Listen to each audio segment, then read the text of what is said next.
Today we're going to be talking about Domino's food crisis in 2009, and I'm Anton Martinsson.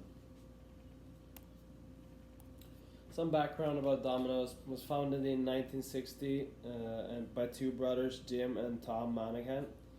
Changed the name from Dominick's to Domino's in 1965, and Domino's is nowadays one of the largest pizza companies in the United States.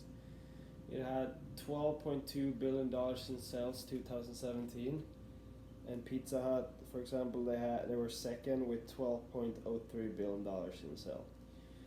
Domino's is currently operating in 16,000 different locations and in 85 different countries. They have 400,000 hired employees, and they're operating their business through three different segments, such as domestic stores, international franchise, and supply chain. So next slide here, the crisis. It was in 2009, two employees, a girl and a man, who recorded themselves playing around with raw ingredients. For example, they took some ingredients and put it up their nose, and then later they used those ingredients to make pizzas and deliver that later to customers. They also recorded all of it, and we're gonna prank customers, but clearly customers didn't see it as a prank, and in less than 2 days they had more than 1 million viewers on YouTube. So of course this affected Domino's negative.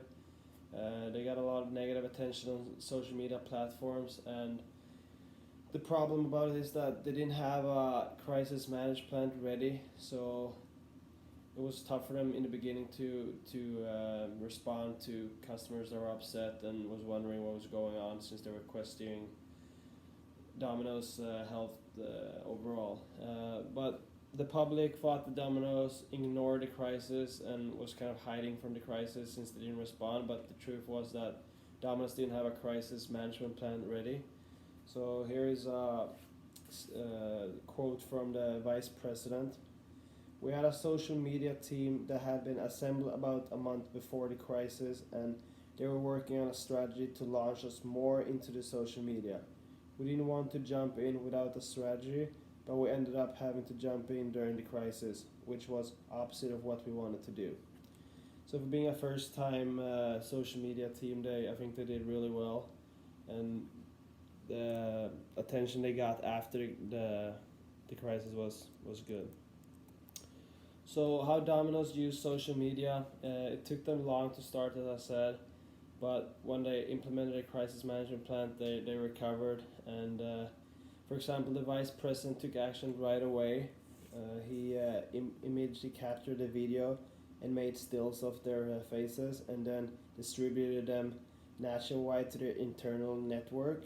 And after he identified them, he dismissed them, and there were felony warrants out for their arrests. And I think they also did a good job focusing on the same channel. So these employees posted it to YouTube, and since it was posted to YouTube, Domino's took the decision to focus on responding to their customers on YouTube as well. For example, the real president posted a video to YouTube expressing his emotions and what he thought about all of it.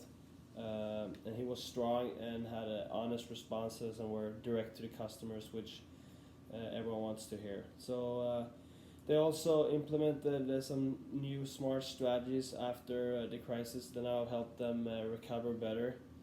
One of these strategies is a pizza tracker to their websites that gives customers the ability to track the order and see it from when they put the ingredients on until it gets delivered all the way home to the house. And the second thing they have implemented is a measurement tool on social media platforms to track crisis management efforts.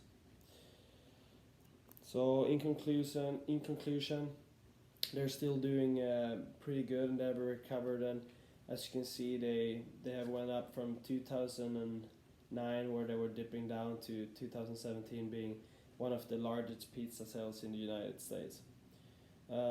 so I believe some of the other businesses in this market can see what Domino's did well. For example, they can use the same media channel as the crisis broke out on. They can be present and active on social media, just like Domino's, and they can have their president CEO as a spokesperson, just like Domino's had their president speaking on YouTube and posting a video.